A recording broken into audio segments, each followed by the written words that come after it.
திரு தண்ணீரசு, திடீர்னு அண்ணாமலை கிட்ட இந்த மனமாற்றம் ஏன்? திடீர்னு இல்லையா, அது நீண்ட காலமாகவே அண்ணாமலைக்கு அப்படி ஒரு எண்ணம் இருந்துச்சு. நாடாளுமன்ற தேர்தல் முடிந்த உடனே 2024 நாடாளுமன்ற பொது தேர்தல் முடிந்த பிறகு எடப்பாடி தரப்பிலான அந்த அணிக்கும் ஒரு மாறுதல் இருந்துச்சு. இப்போ எடப்பாடிக்கிட்டே நீங்கள் பழைய முன்னதாக எடுக்கப்பட்ட முடிவில் உறுதி இல்லை. இதில் பாஜக கூட்டணி வேணாங்கிறதுல உறுதி இல்லை. இப்போ எடப்பாடியே நீங்கள் ஒரு திருச்சி ஏர்போர்ட்டில் விமான நிலையத்தில் நீங்கள் ஒரு 2 மாதங்களுக்கு முன்பு கேட்டிருப்பாங்க. அது சூழ்நிலைக்கு ஏற்ப அந்த நேரத்தில் எடுக்கப்பட வேண்டிய முடிவுங்கிற அளவுக்கு ஒரு முறை சொன்னார். அப்புறம் நம்ம தொடர்ந்து அதை விவாதத்துக்கு எடுத்த உடனே அப்புறம் இல்லை நான் மறுபடியும் அதில் தொடர்ந்து பாஜகவோட கூட்டணி வாய்ப்பு இல்லைங்கிற மாதிரி திரும்ப நம்ம ஒரு ஏற்கனவே எடுத்த முடிவில் நீங்கள் மாறுதலுங்கிற மாதிரி நம்ம அவர் மேலே ஒரு சார்ஜ், அவருக்கு ஒரு தடுமாற்றத்தை உணர்ந்து நம்ம கேட்டதுனால தற்காலிகமாக அதை மௌனமாக கடுமையாக முதல்ல மாதிரி பாஜக உறவு இல்லைன்னு சொல்கிறதுலேருந்து இப்போ அமைதியாக இருக்கிறத நம்ம பார்த்துருப்போம். அது மட்டும் இல்லாமல் பாஜகவோடு இந்த நீங்கள் ஒரே நாடு ஒரே தேர்தல் இதுவாக இருந்தாலும் அந்த நீதிபதியுடைய அந்த பெரும்பான்மைக்கான உணர்வுகள் ஒட்டி தான் சட்டங்கிற அந்த கருத்திலும் மத்திய ஒன்றிய பாஜகவின் முடிவோடு எடப்பாடி ஒத்து போகிறார். அதை எங்கேயும் எந்த இடத்துலையும் அதை எதிர்த்தோ அதற்கு கண்டனம் தெரிவிக்கவோ இல்லை. நீங்கள் அந்த இப்போ அவருடைய பொதுக்குழு கூட்டத்தில எல்லாம் நம்ம பார்த்துருப்பீங்க. அந்த பொதுக்குழு கூட்டத்திலேயோ அல்லது மற்ற அடுத்தடுத்த தீர்மானங்கள்லாம் பாஜகவை ரொம்ப மென்மையாக கண்டிக்காமல் வலியுறுத்துகிற மாதிரியான தீர்மானங்களை போடுறாரு. ஆனால் பாஜகவுடன் கூட்டணி இல்லைன்றத திரு ஜெயக்குமார் போன்ற தலைவர்கள் உறுதிப்படுத்துகிறாங்க. திரு அண்ணாமலை கூட 2-3 வாரங்களுக்கு முன்பாக தமிழ்நாட்டில் 5 முனை போட்டி அப்படின்லாம் புதிய தலைமுறைக்கு பிரத்யேகமாக பேட்டிலாம் கொடுத்துருந்தாரு. திடீர்னு 2 தரப்புலையும் இந்த மாற்றம்னா இல்லை, நான் நீண்ட காலமாக நான் மட்டும் அதை உறுதிப்படுத்தி சொல்லிகிட்டே இருந்தேன். எடப்பாடி பாஜக 2026 சட்டமன்ற பொது தேர்தலில் உறுதிய கூட்டணியில் தான் சந்திப்பாங்கன்னு நான் நீண்ட காலமாக பல வாதங்களில் உறுதிப்பட சொன்னேன். மற்றவங்களாம் அது இல்லைன்னு சொன்னாங்க. ஆனால் அது இப்போ நீங்கள் அந்த உறவு நெருங்கி வர்றதை நம்ம பார்க்குறோம். இப்போ அண்ணாமலைகிட்டே ஒரு மாறுதல் இருக்குது.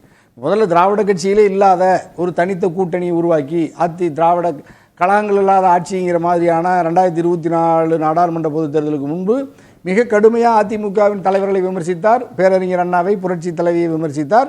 இன்னும் தனிப்பட்ட முறையில் எடப்பாடியை மிக கடுமையாக விமர்சித்தாங்க. திராவிட முன்னேற்ற கழகத்தை சார்ந்தவர்கள் கூட விமர்சிக்காத அளவுக்கு தனிப்பட்ட முறையில் எடப்பாடியை மீது தாக்குதல் நடத்திய அண்ணாமலை இப்பொழுது எடப்பாடி குறித்தோ அதிமுக குறித்தோ அதனுடைய தலைவர்கள் குறித்தோ பேசலை. குறிப்பாக மோடி ஐயாவெல்லாம் புரட்சி தலைவர் மீதும் புரட்சி தலைவர் அம்மாவை கூட புகழ்ந்து பேசுகிறத நம்ம பார்க்குறோம். அப்போ பாஜகவினுடைய டெல்லி தலைமையும் பாஜகவினுடைய இப்போது தலைமையாக இருக்கிற அண்ணாமலையும் முந்தைய முடிவிலிருந்து மாறுபட்டு எடப்பாடியோடைய அதிமுகவோடும் ஒரு நட்புறவு கொள்வதற்கு அவர்கள் இணக்கமாக நெருங்கி வர்றதை பார்க்குறோம்.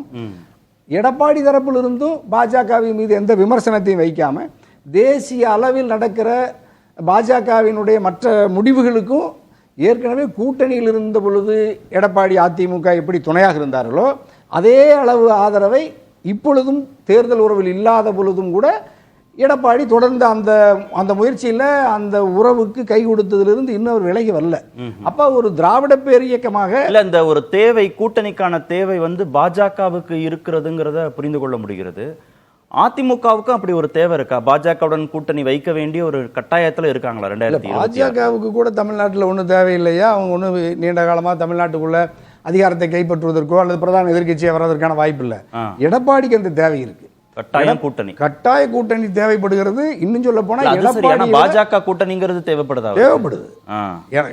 அவர் ஒரு ஆறுதல் அடைகிறதே பாஜகவோட உறவுல ஆறுதல் அடைவார். நீங்க அதுல ரொம்ப கவனமா எடப்பாடியை பொறுத்த வரைக்கும் ஒரு அண்ணாமலையின் மீது சில குற்றச்சாட்டுகளை சொல்லி தப்பித்துக் கொள்கிற எடப்பாடி பாஜகவின் தலைமையின் மீதோ அதனுடைய கொள்கைகளின் மீதோ அல்லது மக்கள் அதனுடைய திட்டங்களின் மீதோ அதனுடைய கொள்கை சார்ந்து எடுக்கிற முடிவுகளின் மீதோ ஒரு வார்த்தை கூட பாஜக மீது முரண்பட மாட்டார் எடப்பாடி.